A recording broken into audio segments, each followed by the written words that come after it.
हूं मनीषा भूंदरे और आप देख रहे हैं केसरी उजाला न्यूज। लोकसभा चुनाव को है अभी 2 महीने से ज्यादा का समय बीत चुका है, जिसके बाद अभी बीजेपी की नवनीत राणा लोगों का आभार जताने के लिए आभार दौरा करने जा रही है, जिस पर कांग्रेस के नेता लोकसभा के सदस्य बलवंत वानखेड़े ने नवनीत राणा पर वार करते हुए कहा कि अगर पहले ही लोगों की परेशानियां सुनी होती या उनके पास गई होती तो अभी ये नौबत नहीं आती।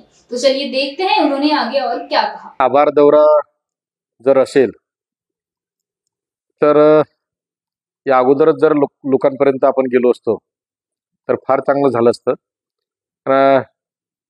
निकाल लागून आता 2 महिने झाले। 2 महिन्यानंतर कोणाचे आभार मानतो म्हटलं तर ते मला असं वाटते वराती मागून घोडे असं होईल। त्यापेक्षा जर सुरुवातीपासूनच जर जनतेत राहिले असते, लोकांचे कामं केले असते तर हे आता आभार दौरा काढण्याची गरज नसते। माझा निकाल लागला नव्हे तर निवडणूक झाली त्याच्या दुसऱ्या दिवसापासूनच मी लोकांच्या संपर्कात राहून लोकांचे आभार मानले। आता त्याला जवळपास 3 महिने झाले। 3 महिन्यापासूनच्या अगोदरच मी लोकांचा आभार मानून झालं माझं। आता कोणी आभाराचा दौरा काढत असेल तर त्यासाठी ते मगाशी जो उल्लेख केला मी वराती मागून घोडे, तर असा प्रकार आहे।